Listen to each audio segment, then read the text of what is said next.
Hi friends, so now we will do some hands-on in the data visualization in Python. So let's see how several bars and how we can visualize our data. Okay, so let's get started. What I'm doing is I did it in my Google Colab, so that is why I first mounted my Google Colab. Then it will ask the username, password, or your credential to access the Google Colab. Okay, once it is mounted, then we start with the including libraries that are NumPy and Pandas. So we have some new libraries here.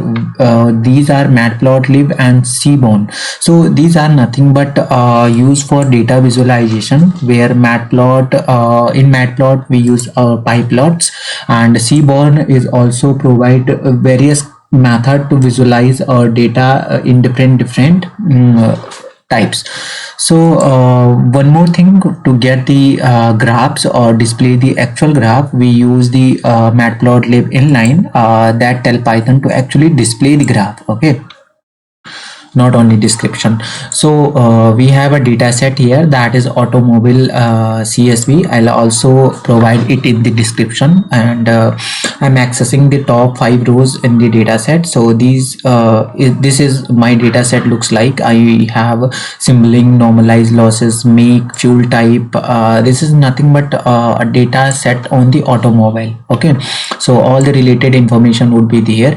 If we check the shape of this data frame, so we have 201 rows and 26 column. Okay, and if we go to check the info, so we will have the information that what kind of data I have in that data frame. So these are the different attribute with the data types. Okay, now we want to get the description or the of the data frame. So we need all kind of description, and just return me the transport.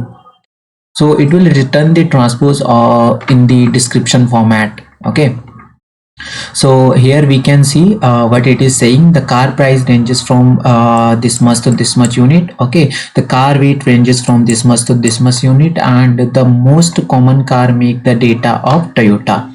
Right, so this is the short description that we have from our data frame. Okay, so let's start with the histogram. Histogram is nothing but a univariate plot which helps us to understand the distribution of continuous numerical variable. Okay, so in this way, if the data is in continuous format, whether it is decreasing, increasing, or the value rate, so it will use the histogram plot. So basically it breaks the ranges of the continuous variable into interval of equal length, and then counts the number of observation in each interval. So we will use the hist plot in the histogram function. Okay, so which is inside a seaborn. So how will it work? We just access this seaborn, then we are writing histplot as the plot type, and we are telling that okay, the data is the df, and x is nothing but the what should be in our x-axis. Okay, so in the x-axis we have the price, right? So it will return the price, and based on those price we will have some count here. Now if we want to customize our histogram, so how we can do that? Again, we can also provide hist.title, so the title will look like this here. Okay, now first thing, we are providing the title. So the title is as histogram price, so title will look like this. Then we are telling that the x limitation should be 3000 to 50,000. Okay, so this way will be our x limitation, right? And the y limitation would be 0 to 70. So 0 to 70 will be our this. So as of now till here we don't know what is the x-axis and what is the y-axis. So now we are defining it by labeling. So in the x label I'm telling that okay, the x label is my price of cars, and the y label is my frequency. Now this is the last thing that we want to plot it. So seaborn in list plot, we defining a data frame. X is our price and color should be our orange. Okay, so this is our price x and color is orange for all the plot, or we can say all the bar. So now it is saying that we can specify the number of intervals or groups. Yes, of course, to create by setting the bins parameter, right? So how we can do that? If I want only 5 bins, or let's say n number of bins, so I'm specifying that number of bins separately, so it will look like this. So here I have defined 5, so it will return me 5 bins. If I am defining 20 bins, so it will return 20 bins based on that data in the data frame. Now if we want to specify the width of the interval or group or bin, so we can use bin width parameter, right? So what should be our width of our bin? So I'm specifying it should be 20. So you can see that 20 means it is very thin, right? If I did 200, so it is a bit bigger in the width. Okay, so now it is asking that how to find the optimal number of bins. So there is a rule of thumb, we call it. So what we do is we calculate the bin width first, okay, using the formula. So to get the bin width, we have bin width and 2 into interquartile range of the data, okay, and then we use this formula for that, right? Then we calculate the bin width here. Okay, so now in addition to the bars, we can also add a density estimate by setting the KD parameter. Okay, so whenever we have to estimate the density, we say that okay, this is KDE. Okay, KD is nothing but kernel density estimation, this one, okay, which visualizes the distribution of data over a continuous interval. Okay, so it will visualize the data in the continuous interval, right? So the conventional scale for KD is total frequency of each bin multiplied by the probability. So this is our KD, that is kernel density estimation. Now again we are performing the same thing where the bin width is 700. Okay, so how will our KD look like? This is the distribution. Clearly, if we increase the number of bins, it reduces the frequency count in each group. Okay, and since the scale of KD depends on the total frequency of each bin, right? So this code will give me a frequency like this. Now let's check out the histogram for a few more attribute in the data. Let's say we are taking another attribute, that is curve weight. So the curve weight is slightly look like this, where KD is true, so it is also telling the frequency. Now a histogram is said to be symmetric when if the left hand and right hand side resemble mirror images of each other when the histogram is cut down to the middle.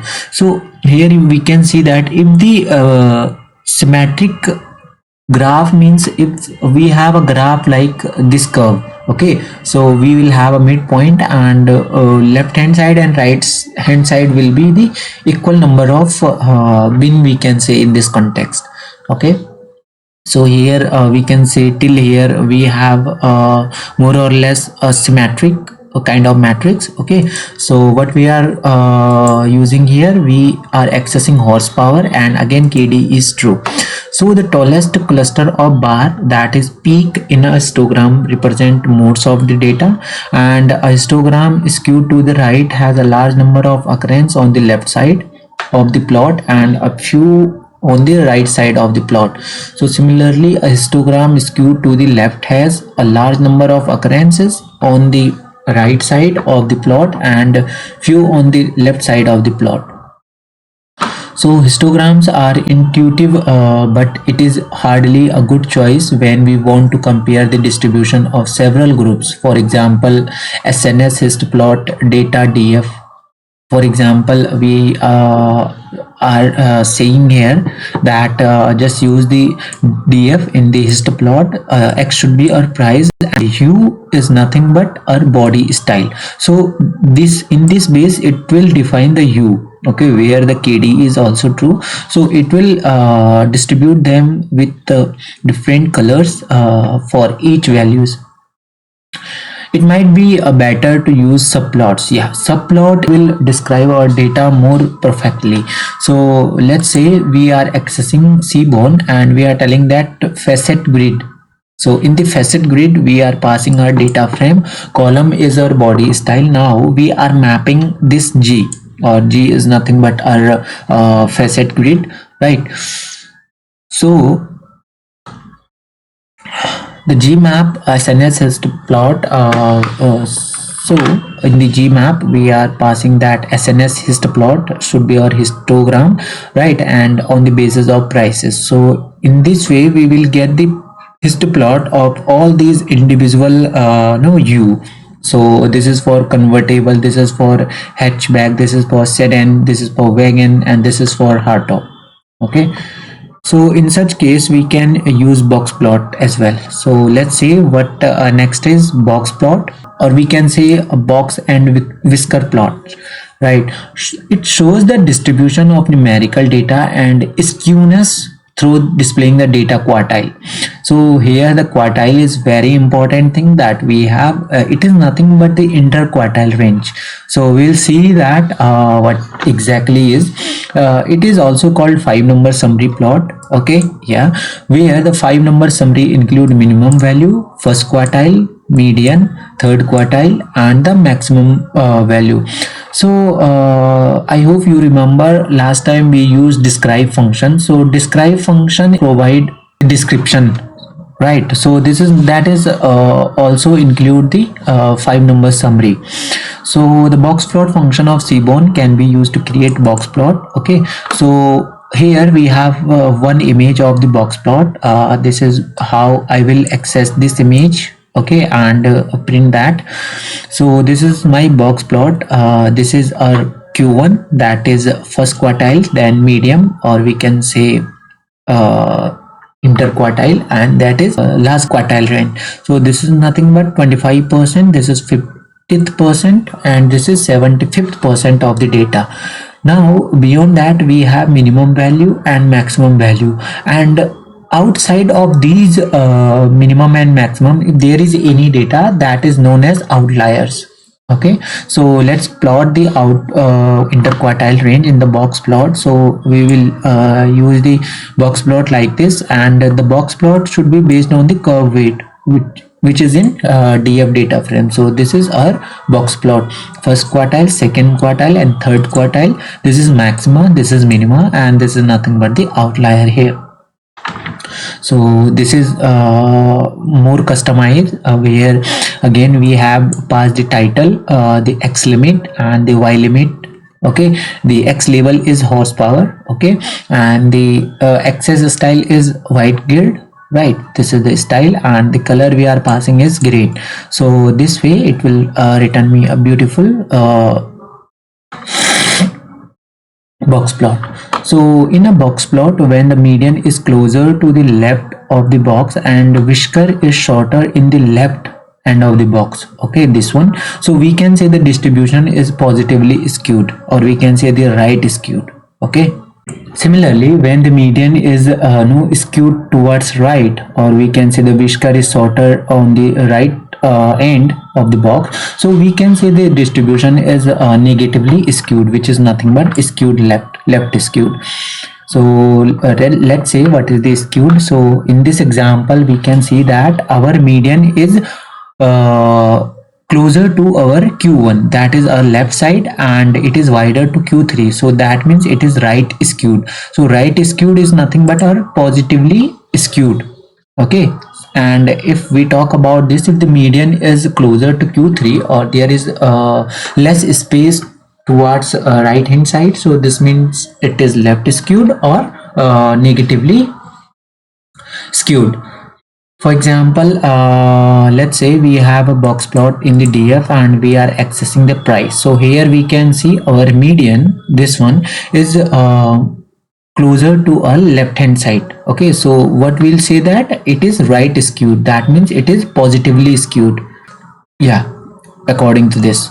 So let's say how can compare groups with box plot. So to compare that, what we are doing is we are accessing DF data frame and telling that just compare them on the basis of body style and Y should be our price. So these are our body style and these are our prices. So it will plot all the box plots for that. Now we are having a new box plot on the board. Okay, so in this box plot we cannot tell if the data is binomial or not. Okay, but it is clearly visible in the following histogram. Yeah, this one. So this one we made the KDE true. Okay, so this is clearly telling that whether this is binomial or not, because we have passed the KDE here. Now let's move forward with the bar graph. A bar graph is generally used to show the count of observation in each bin, okay, or we can say each bin of categorical variable using bars. So we can use the count plot function in the bar graph. So let's say we have count plot on the data frame df, and the x is our body style. Okay, so this way we'll get the bar graph with the different colors, right?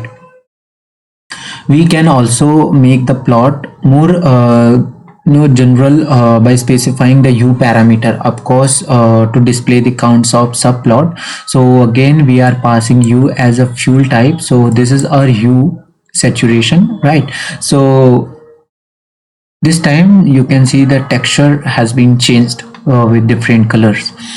So let's check out the bar graph for a few more attributes. Let's say we have another attribute that is make. So this time you can see there is a lot of chaos with the values.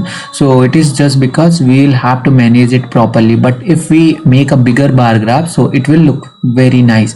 So to do that, we pass the fixed size.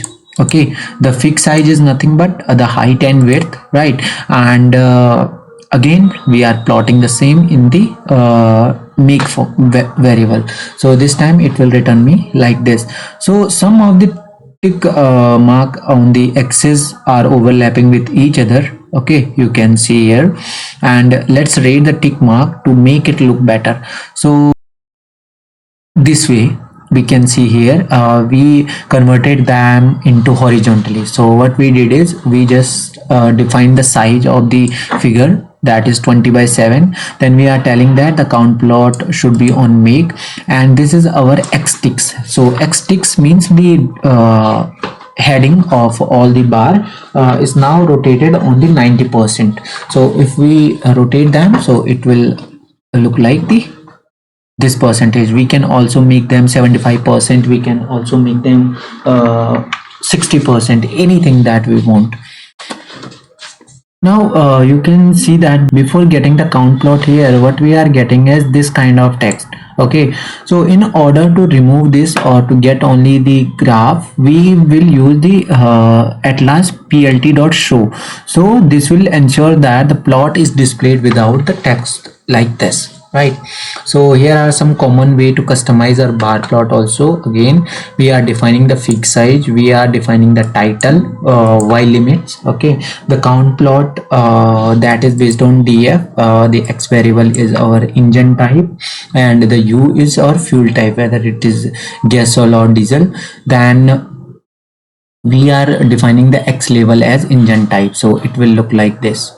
Okay, so this is how nice we got here. Now we have line plot, which is another plot. So it is saying that suppose your data set has multiple y values for each x values, right? And a line plot is a great way to visualize this. So this type of data often shows up when we have data that evolve over time. For example, when we have monthly data over several years, and if we want to compare the individual months, then a line plot is a great option. So this is sometimes called as seasonality analysis. Okay, so this is you have seen with many stocks like data analysis and in the marketing analysis. Okay, so this plot mostly used here. So to get the line plot summary here, we have a image that how it loaded. These are the respective data we have, and years. So a line plot uses straight line to connect individual data point to display a trend or a pattern in the data. So this is what exactly the keyword I was looking, that is the trend or the pattern, like that. If there is a trend is running on, a pattern is there, so it will give the data in that way. So for example, we have seasonal effect and large changes over time. Okay, exactly. So the line plot function of seaborn by default aggregates over multiple y values at each value of x and use an estimate of the central tendency for the plot. Okay, this is what the advantage of this line plot. Line plot also assumes that you are most often trying to draw y as a function of x. Okay, y as a function of x, and so by default it sorts the data by the x values before plotting. So if we are assuming that we want to draw y, okay, y as a function of x, so it will rotate it like that. Now here we are loading one of the example data set available in the seaborn. So the load data set that is inside SNS, we have flights here, let's say. Okay, so if we plot the line plot, and we are telling that data is our flights, this one, and x is a month and y is our passengers. So how nicely it had loaded the line plot here. Okay, so you can see the light blue shaded are actually the confidence interval. Okay, so this is nothing but the confidence interval we have above the line and below the line of the y estimation for each x values. Okay, so the confidence interval is a range of value around the estimate that are believed to contain the true value of the estimate with a certain probability. Hope this point is clear. What is telling that the confidence interval is nothing but a range value, okay, that is around the estimate value, right, with the certain probability. So we can switch off the confidence interval by the setting the psi parameter to false. So ci parameter we made false here, so the rest will remain same, only the confidence interval has removed here. Now we can also check the relationship between two variables for different categories by specifying the u parameter. So sns.lineplot that we are using on the flight data. Okay, x is our month and y is our passenger. Again the confidence interval I don't want, so I made it false, and u is based on the years. Okay, so this is how the line plot will give the yearly data, like in 1950 it was like this, in 1952 it was like this, so on and so forth. We can change the style of the lines by adding a style parameter. Okay, so let's say we have a fMRI column inside our data frame. Okay, and here we pass the data. All right, and we are telling that x should be our time point and y should be our signal. Okay, and u is based on our region. Now the style is a region. Okay, so what is the region? Region is giving me two lines in this shape. So the style of this line plot is now like this region. Okay, so we can also add markers to each observation to identify group in the better way. Okay, so this is how, if any time or any point of the data we want to use marker, let's say we have stock data and we want to mark that, like in this year at this price it was like this, in this year this price at it was like this. So it is similar. So we are passing the style as region here, but the only thing we are making the markers is true. So at every slice of data it will mark some marker. Okay, now let's customize the line plot for better visualization. So this is we made a bigger line plot. This is the size that we have defined as fixed size, and line plot data based on flight. X is month and y is passenger. U is based on the years. Okay, and the y label is our number of passengers. Okay, so now what it is doing is here we are using a change with the legends location in the plot. Okay, so the legend is nothing but when we want to change the location of our plot. Okay, and this is the b box to anchor. So b box to anchor, we are passing one parameter, which is nothing but the legendary value specification. So here what we need to note that unlike bar graph, the histogram line plot may not include zero baseline. Okay, so here you can see the zero baseline may not be included. We create a line chart is to emphasize change in value rather than the magnitude of the value themselves, and hence a zero line is not meaningful in the line plot.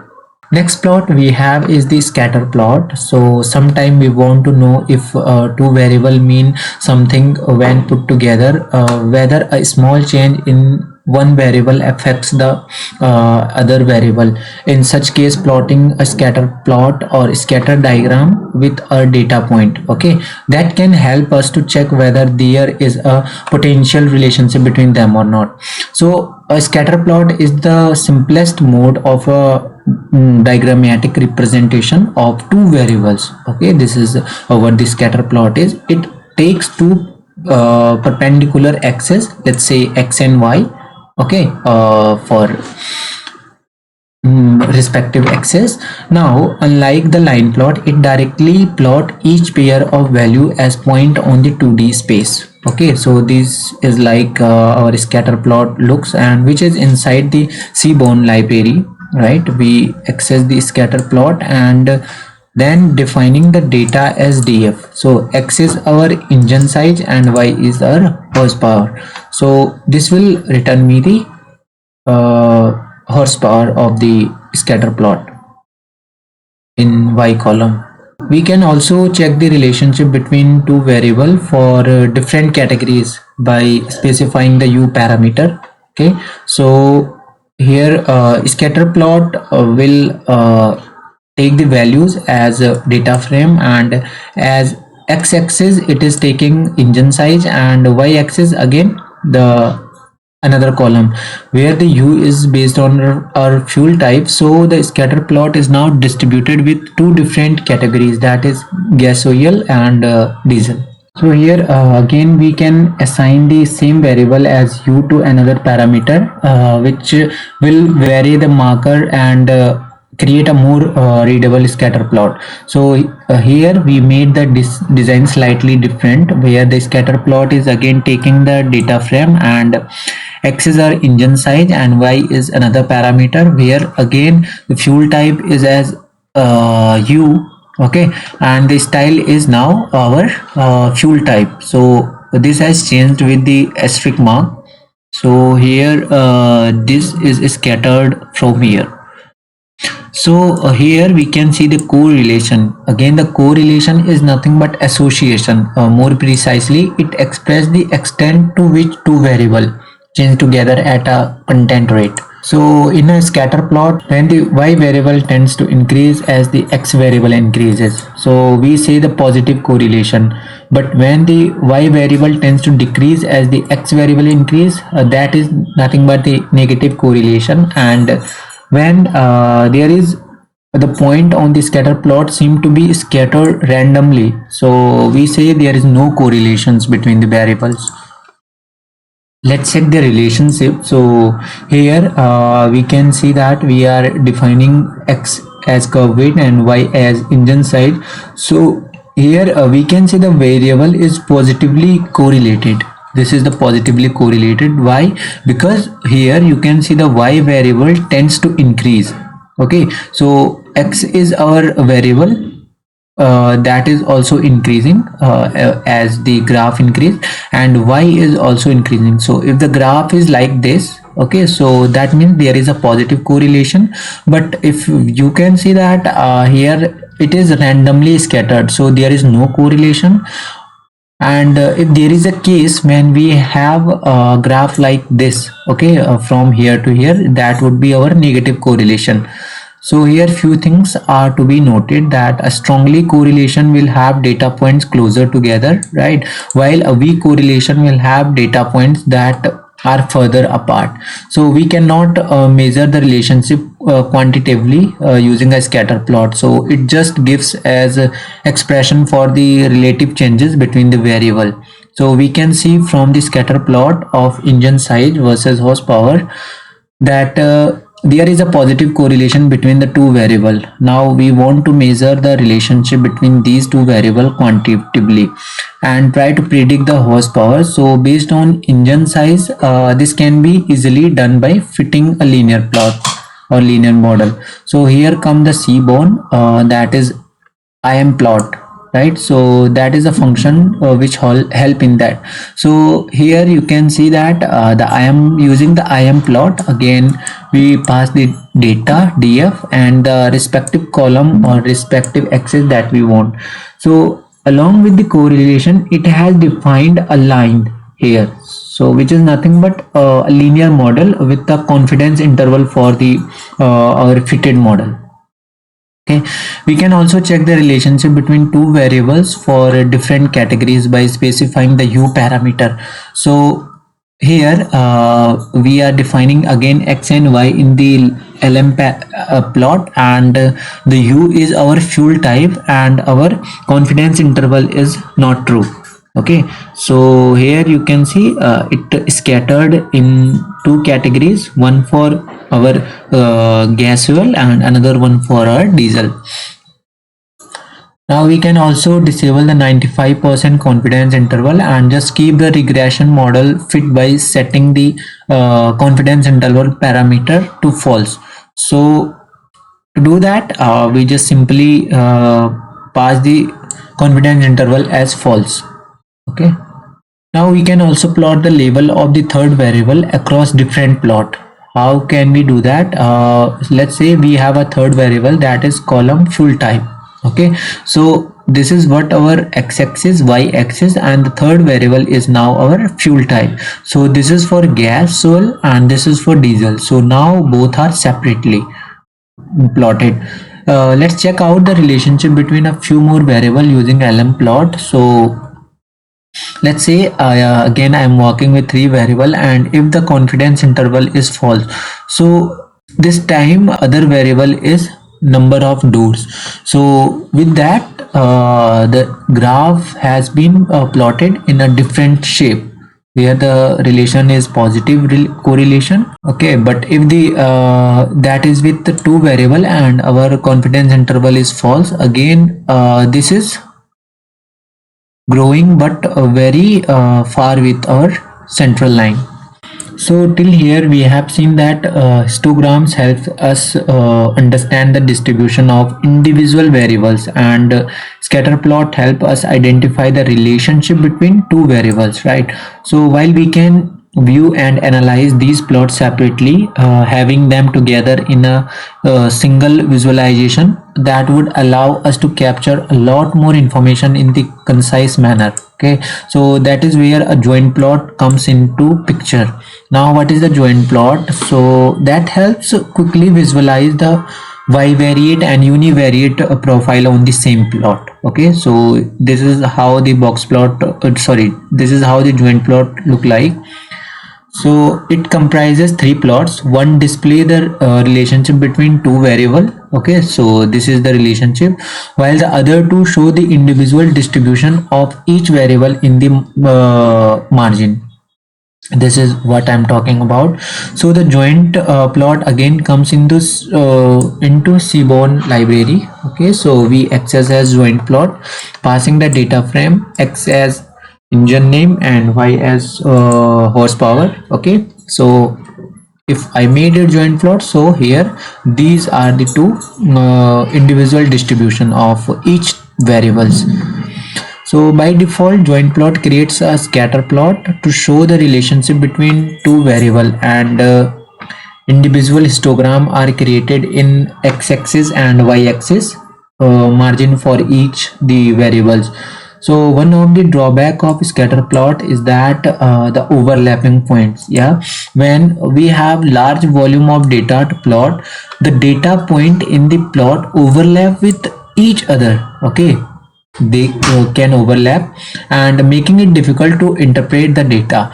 So in such case, we have a solution, that is we can divide the entire plot into bins, okay, using different shape, that could be square, rectangle, so on so forth, and then try to see the number of data points falling within each of the bins.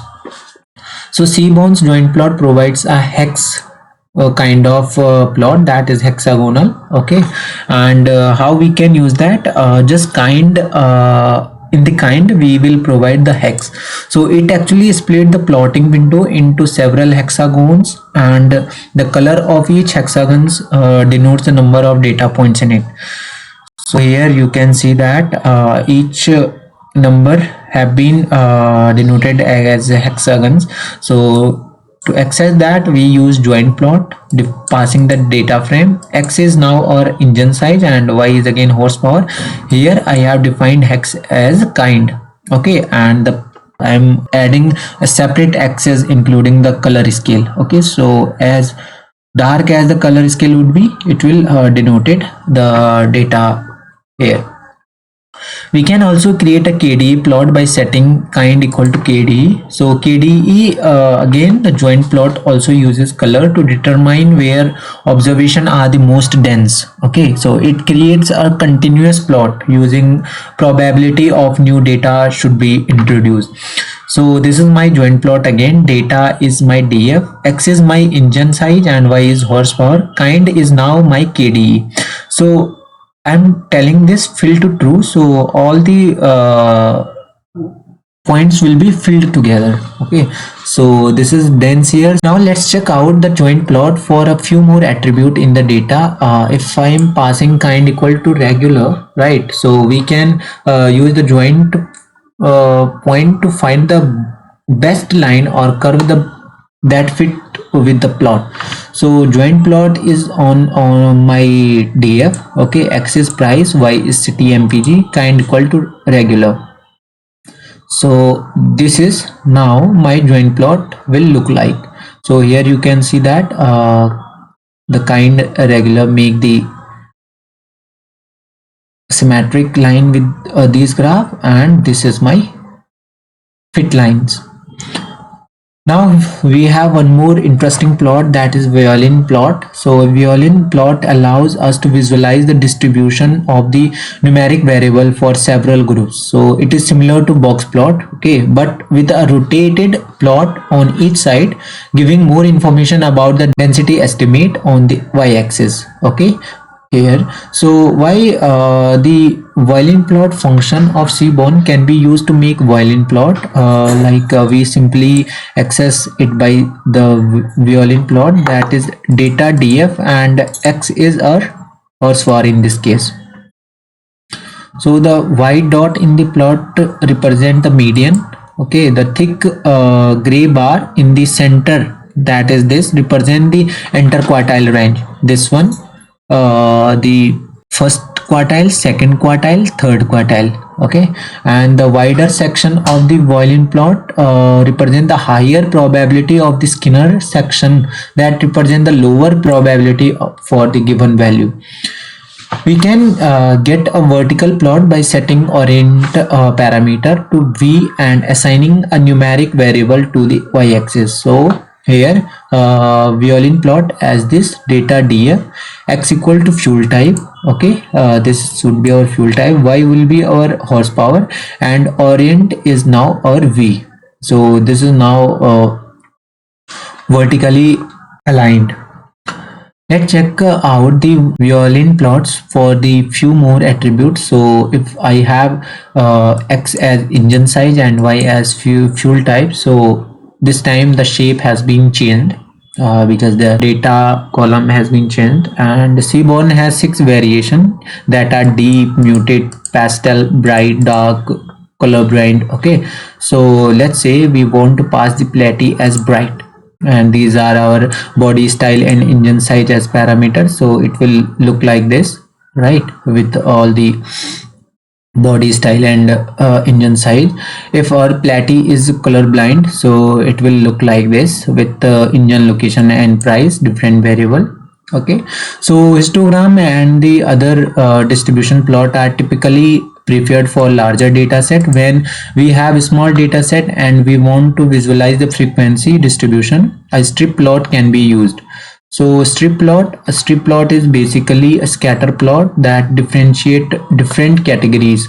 So the strip plot function of Seaborn can be used to make a strip plot, right? So SNS strip plot data df equal to X engine size. This would be this one, and strip plot are considered a good alternate to a box plot or a violin plot for comparing data distribution when we have fewer data point. So this is our figure size, and strip plot will be data as df. Okay, and on the body style and engine side. So this is how our strip plot look like. Strip plots are more useful when we add random noise called jitter, okay, to avoid overlapping of data point with same value. So this is our again figure size, and if we are defining jitter equals to true, okay, so it will include some random noise to avoid the overlapping of the points. So now this time it is looking more precisely as compared to this. Yeah. We can set the U parameter to display observation of subgroup. Again, the U is number of doors and jitter is true. So here you can see that it is included, right, with the engine size or with the fuel type, and looks differently based on the dotted points. Now let's check out the strip plot for a few more attribute. Let's say we have number of doors and price here, jitter equals to true. So it is like a fire flow. So here jitter is true, looks very cool. Figure fixed size in this is this one same, and now again we have changed the parameter and jitter equals true, so the mode has been changed, okay, as we change the attribute.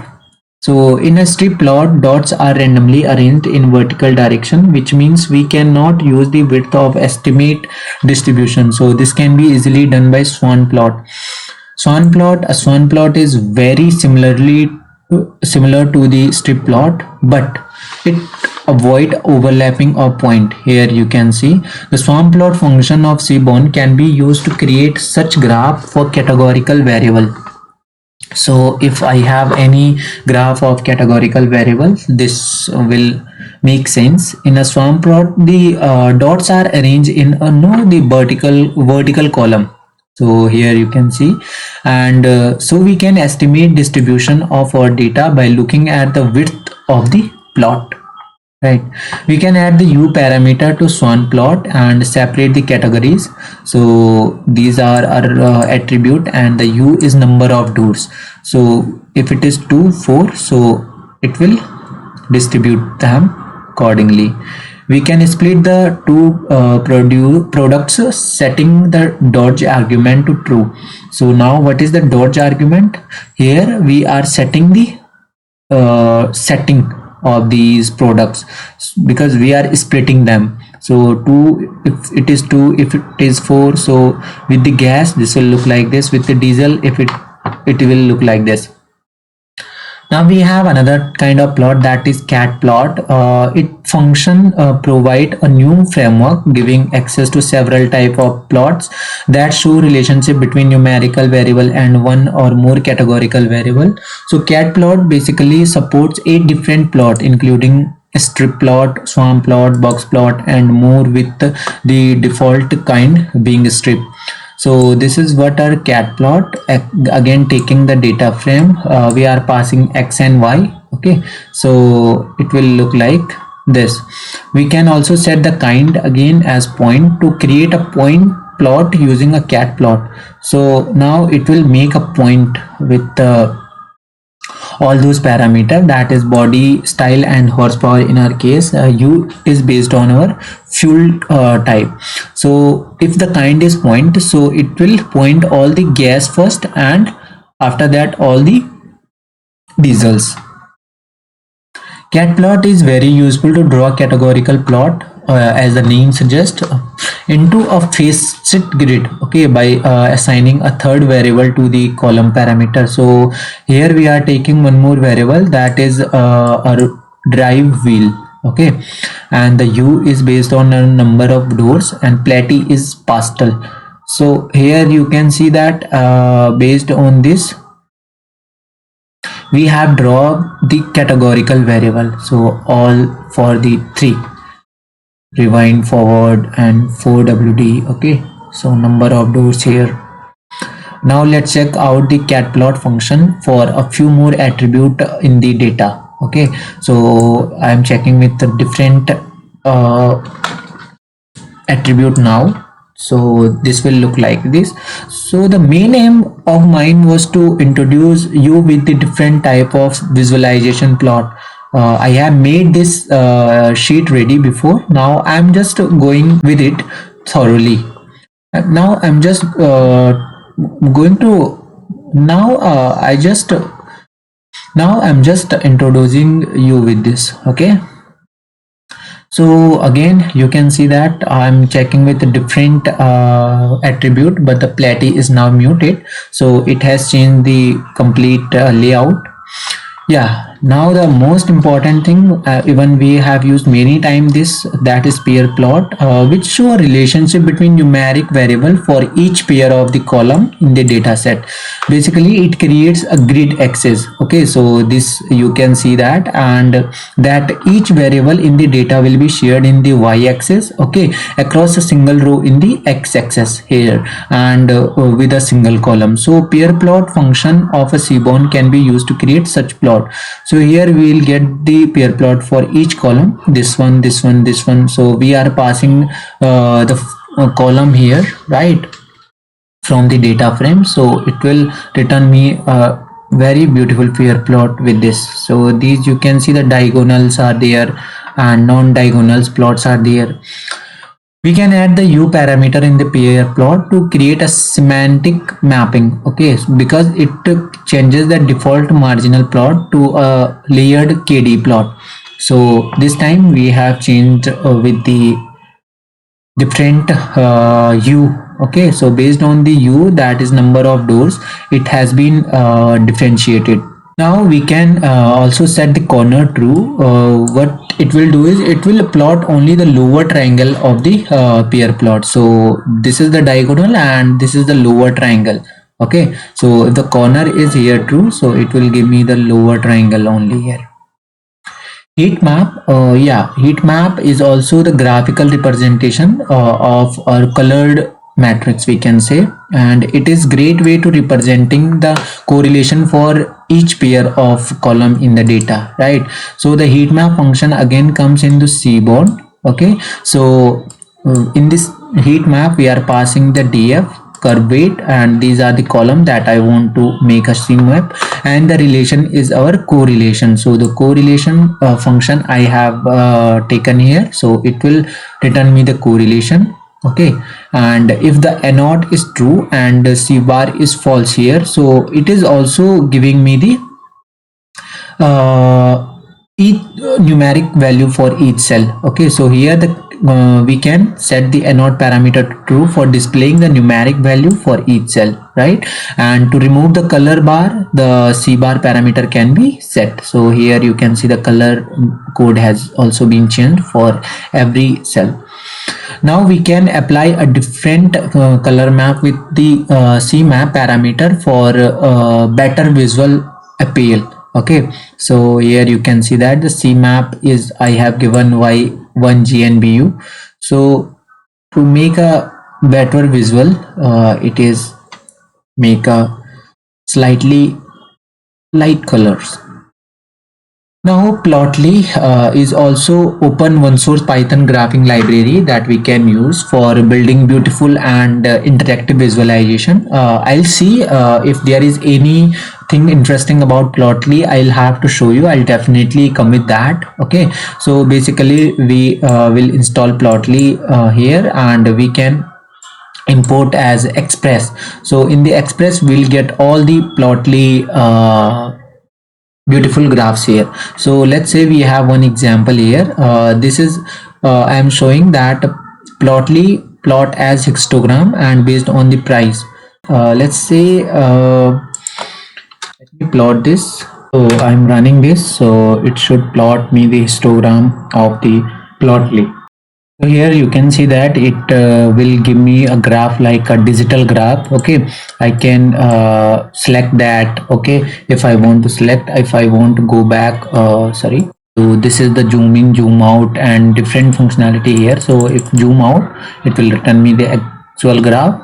If I zoom in, it will give me like that. Reset access is also here. Okay, so produce with plotly. So this will redirect me with the new website. And if it is a kind of bar plot, like okay, so it will also give me the visualize things with this. So this is like this zoom in, full zoom in. Okay, if I want to this with scatter plot, so I can also do that. So it will give me all point description. Price here is this, and the data description is this. So if the box plot is with the underlying data, so how will it create? So there is my interquartile range, which is very nicely presented. Okay, and if it is with 3D scatter plot, so yeah, with the 3D scatter plot, it will give me like this. Okay, we can rotate it anywhere to visualize our data or to make a beautiful presentation. We can also use this like this, right? Now to save the output with the HTML file, of course we are familiar with this. We will get the fig3, that is this one, and write HTML. So it will save the image with this name as a HTML file. We can of course customize our plot more. You can pause the video and read the description that how to change the axis scale of a plot. Okay, how to change a plot and axis level. So how we can show the grid lines of a plot, how not, how to hide the axis of plot, how to customize label of legends. Okay, so many more thing we have to do here, right? So we can also go with that. So if you want, you can check out them, which will increase your speed with the data analysis, or with a good presentation with the data. Thanks.